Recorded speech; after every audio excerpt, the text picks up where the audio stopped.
Hello and welcome back to the Module 3 of the Microsoft Outlook course.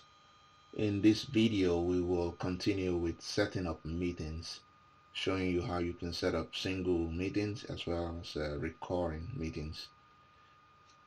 So let's open up our Microsoft Outlook from where we last stopped, and these were some of the appointments we made. So what we will do is we go back to the mail view, the email view or message view, and similar to what we discussed when looking at appointments, you can go to the home menu or home tab, and under the new item you can look down and you can from here, just like you can set up appointments, set up a meeting, but we said preferably you should go to your calendar to do that, because then it's easier to see what you already have in your calendar, and then you can pick a free spot to set up your meeting.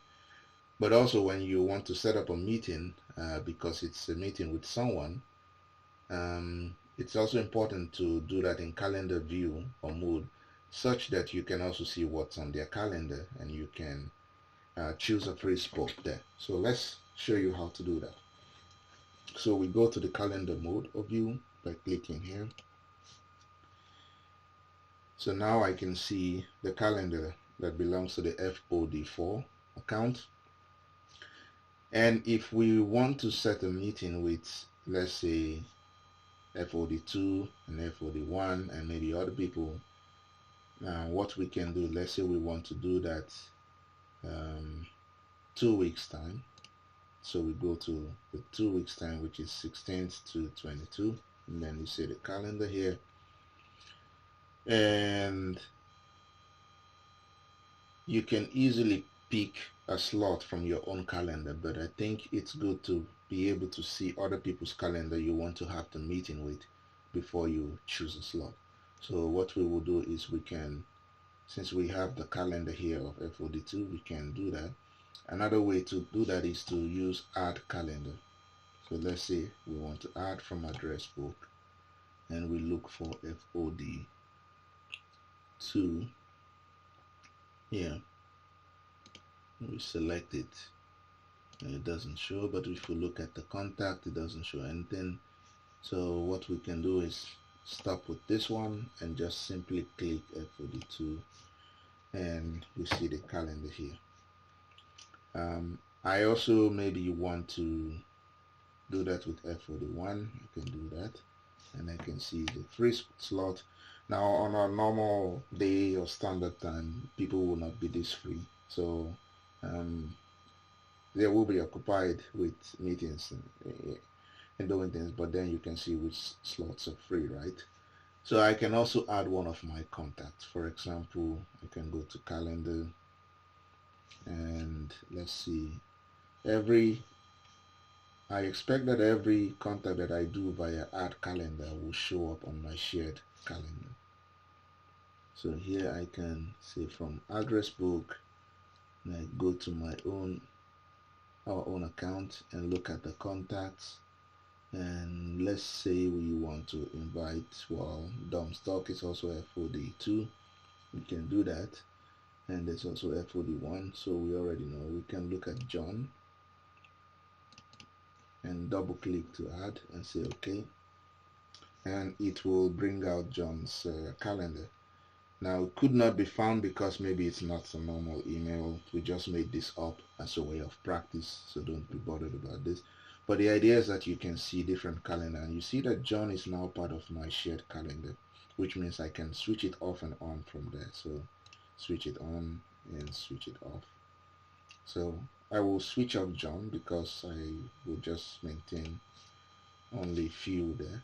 And remember that this is my own calendar, the one we're using for this training, the account F44.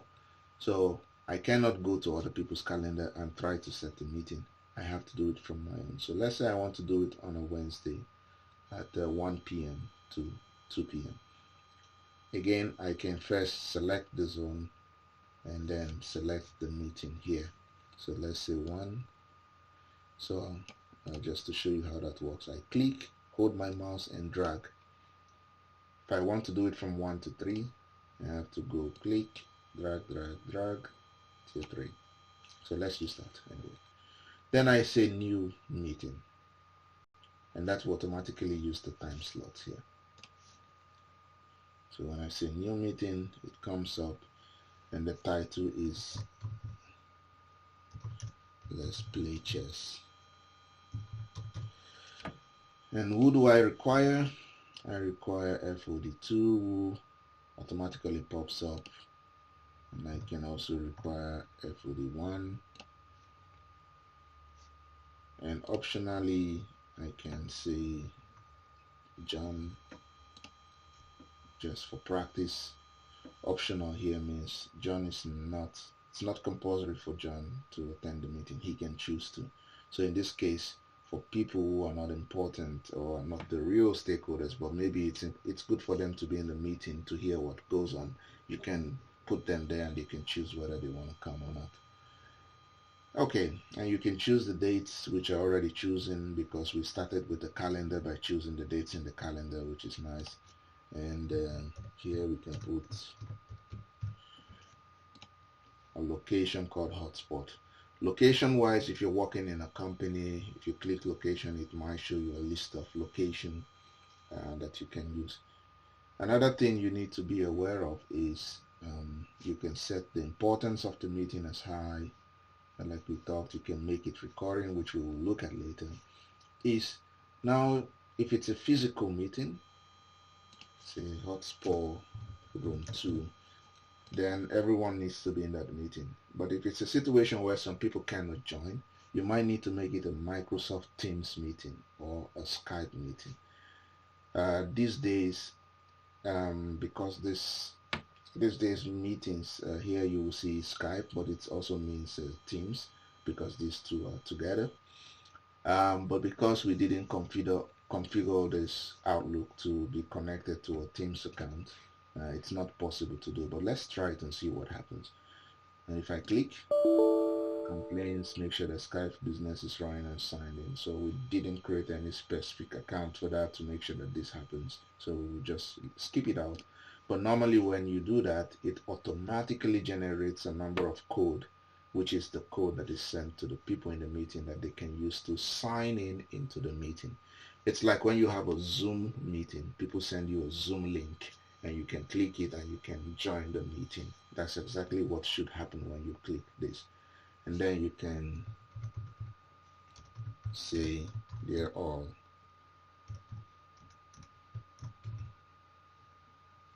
Let's meet for brainstorm.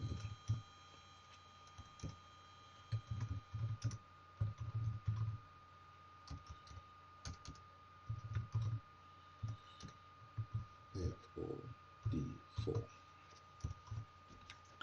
And when you do that, you can simply send it. If it's a single meeting, then that's okay. And then you can then say send. Let's see, and let's see what happens.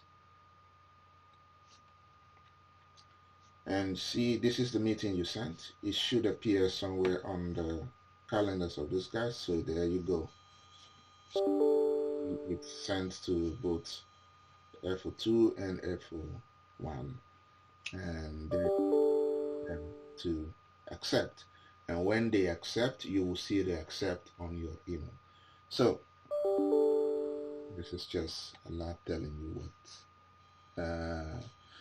some notification about the email sent. So let's go back to shared calendars and let's put John in. And then you see that John should also have that email somewhere. But maybe because it's not a real one, you won't see it because it might give you a delivery error. Okay. Let's take out John from the list. Let's go back to our mail. Let's see the mail we got. So we got a mail saying there's a delivery problem, which I think has to do with John. That's fine. So we can practice something here. We can just move it to the delete. Drag it to delete and take it out of the inbox. So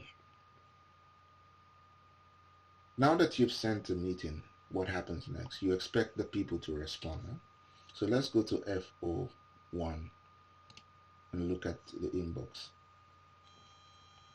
So here you see, let's play chess. This is the invite.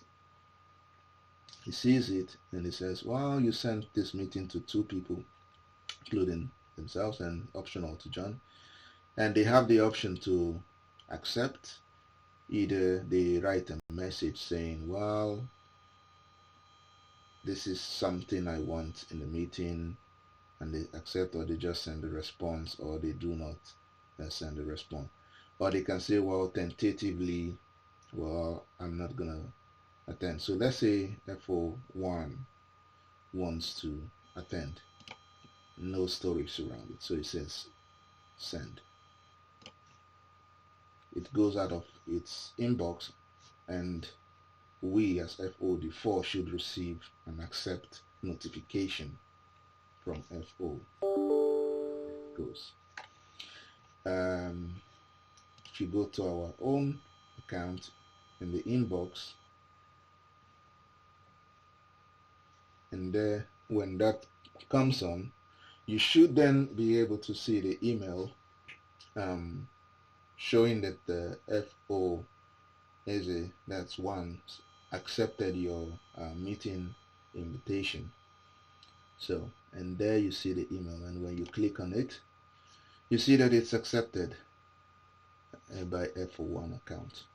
And if you go below to FO2 account and we go on inbox, we see the same message. Now he can also choose to accept. He can also choose to say, well, I'm not too sure, but I will just put it tentative, or they can choose to decline with a message. Okay, so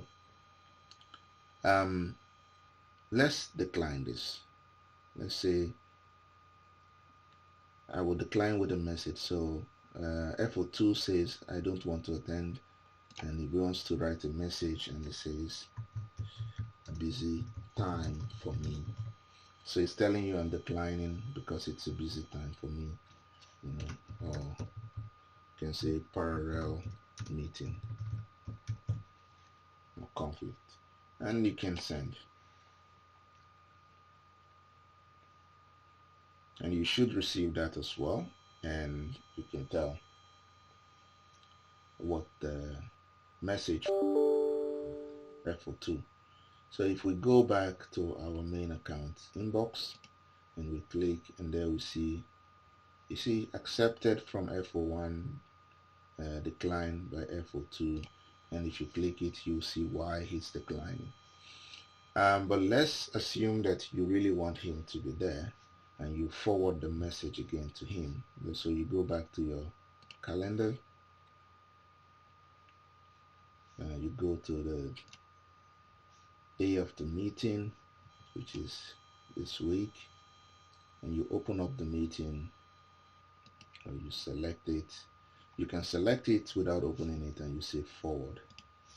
Now when you do that and you say, well, I send it again to you, F42, because the last time he declined. So now you send it again. It's not there, but it will appear again because you forwarded the meeting again to him. So the reason I did it is to show you how decline works, but also to now show you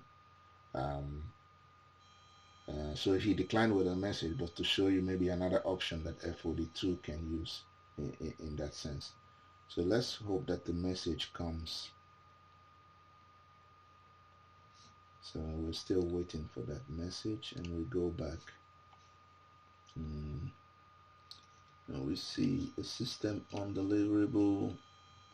The message did not go to the recipient. We're not sure why, but let's go back and retry it. It should normally work. So this time let's double click and open it, and let's forward the message here. So we're forwarding the meeting again, and this time we hope that it will go through. And let's do that, and let's hope that it works, and we close this. So we forwarded it again. Hopefully it should work this time.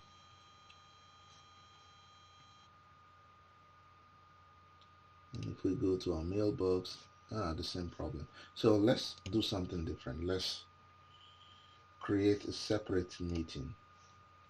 Let's do another one from 11 to 12, and let's make a new meeting. And then let's say new meet, and this time we send it to FOD2. Let's also send it to FO1, and again we say sports hall. And then you can also, one thing you can also do here with meetings is that you can also attach a document here. So for example, I go to my folder and I want to attach this, and I can say just put it in and put, and you see that, and close that, and I can send. And then I hope that it will appear this time, otherwise then something might be wrong in the email system, but it should give some notification. And there you see, for some reason there's some delivery problem happening. Okay, but in this way you can see how the meeting setup works by the messages that we just sent in the first case. So at this point we will end this particular topic and try to see what's going on, and we will maybe come back on it in the next video. Thank you.